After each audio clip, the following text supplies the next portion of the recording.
So, what if, just by exploring new spaces and engaging with our surroundings, we could improve health?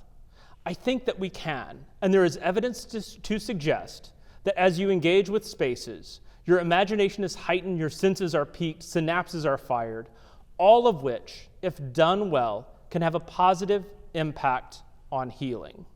But exploring a space is difficult to do when confined to a room such as this.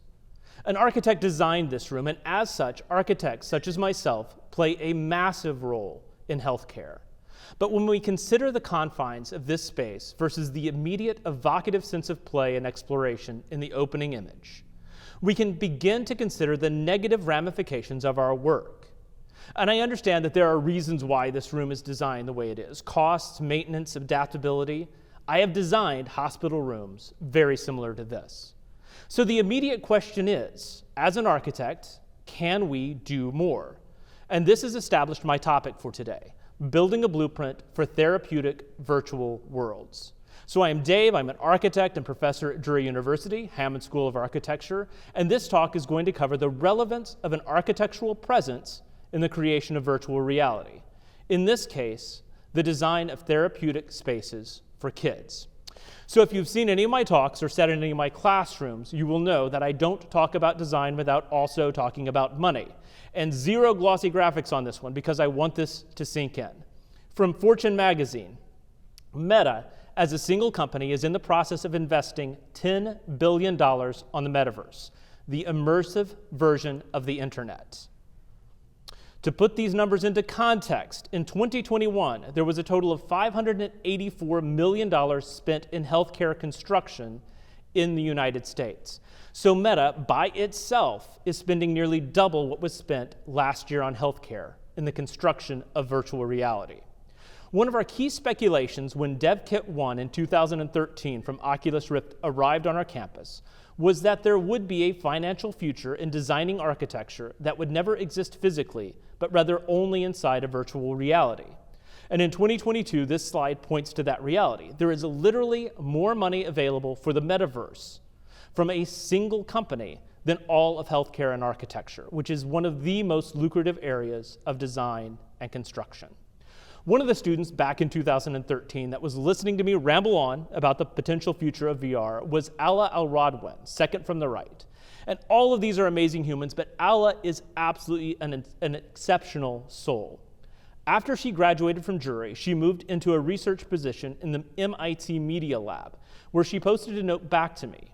Would you be interested in creating a think tank for medical VR? Which I responded, yes, please. And that conversation with Alla evolved into a research project with a small team of architecture students and the Chill Zone Pediatric Center at Montefiore. Our goal was to create a design vocabulary around a series of VR tests relevant to an architect's sensibilities and medical VR. This vocabulary became our design goals for spatial emotive displacement within medical VR experiences. Ambient spatial intensity. This is the antithesis of shooting zombies. The goal with ambient intensity is to create and engage curiosity rather than adrenaline-fueled intensity, crafting a place that is familiar, reducing distress, but distant enough to engage a sense of exploration and wonder. Iterative exploration. Kids should not spend more than about 10 to 15 minutes in VR, as emotive displacement can be too powerful and trigger negative side effects. As such, we need to design experiences that are both repetitive and iterative, with basic modifications for each experience. Experiential post-processing. Provided a shorter time span for kids within VR, it is imperative that each game continue into real space, connecting key aspects of the experience back into the analog world. This increases the overall escapism provided by each experience and builds social opportunities for shared experiences outside of VR. Education through immersion. As a relatively new media, VR is not about replacing existing forms of communication. It is a new modality to express, explore, and inform. As a result, an intentional focus should be made to leverage education within each immersive experience. So with these key descriptive components in place, we begin to craft some small experiences with college students.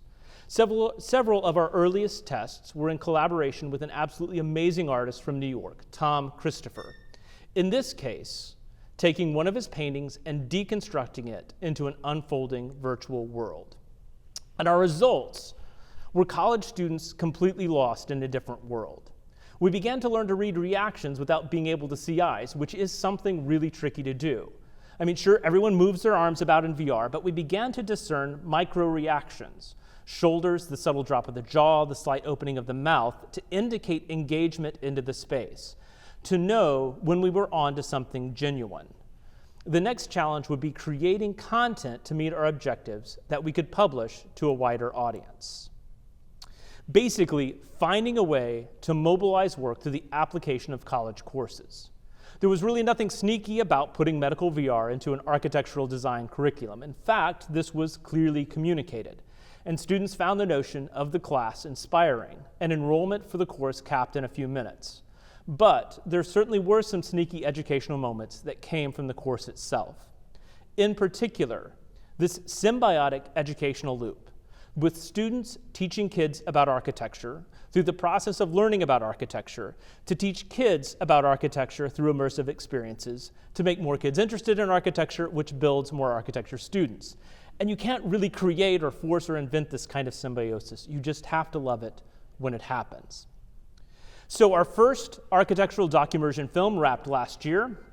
It contains over 2.5 hours of VR architectural tours, each one around 10 minutes long, taking kids everywhere from ancient Rome to a chapel in Arkansas to the mountains of Switzerland, a trail in Norway, museums in Fort Worth and New York. We cruise literally around the world through time.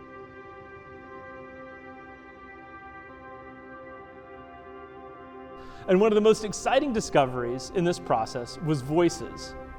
You see, we started out thinking that we would bring in voice talent to read scripts with power and inflection, but as these experiences were being crafted, each student was reading their script with so much honesty that collectively we decided that kids talking to kids was every bit as important to the authenticity of the experience as the visuals that they were building.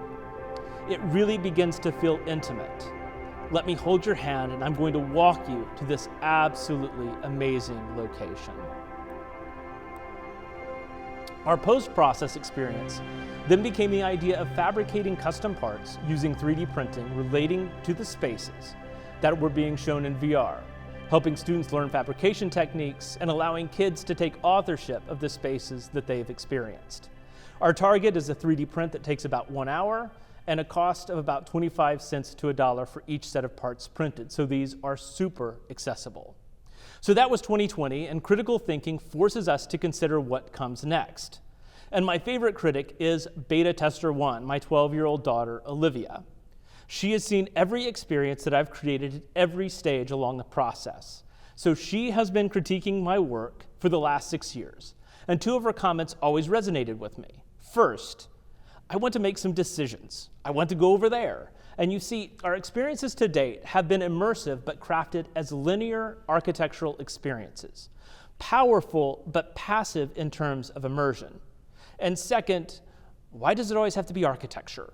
And well, architecture is what I do, but I suppose if I have these core values, these 4 goals we are trying to achieve: ambient intensity, iterative exploration, post-processing, and education, could these apply to something less architecture-y?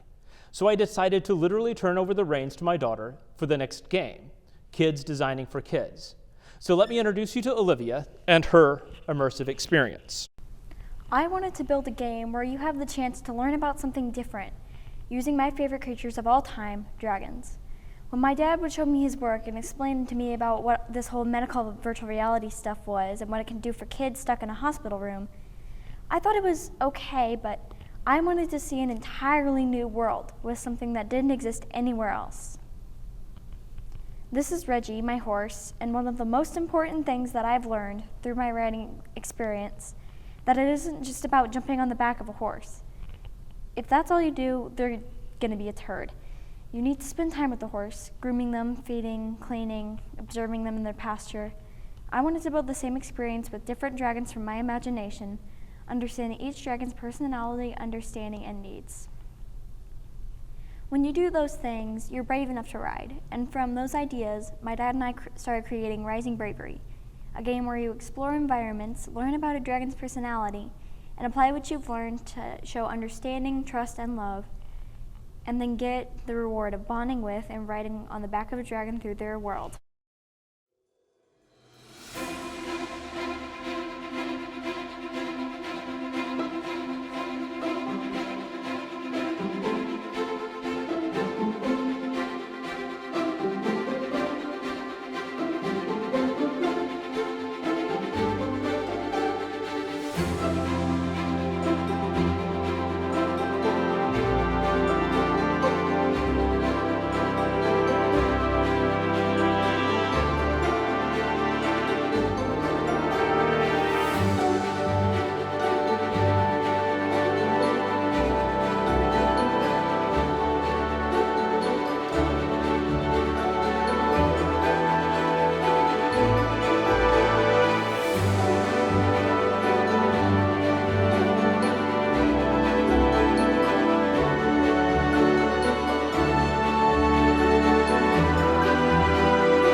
So just like everything else, we want to extend the game, and Rising Bravery closes with a drawing lesson from Olyvia, step by step showing how she creates and animates the dragons featured in the game.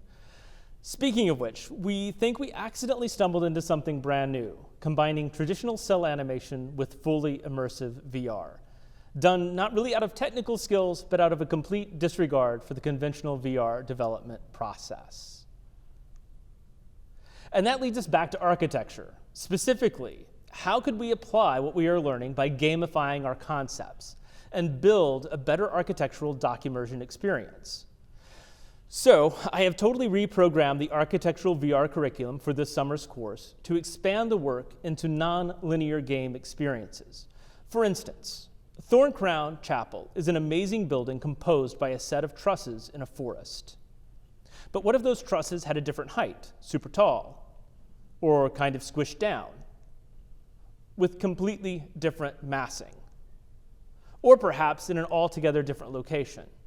By deciding these factors through a branching series of interactions, we can begin to create a virtual Lego kit and open the conversation with kids about why design matters. So our next round of architectural doc immersions will launch at the end of summer of 2022, and will once again take our viewers all over the planet, but this time with the opportunity to shape their space.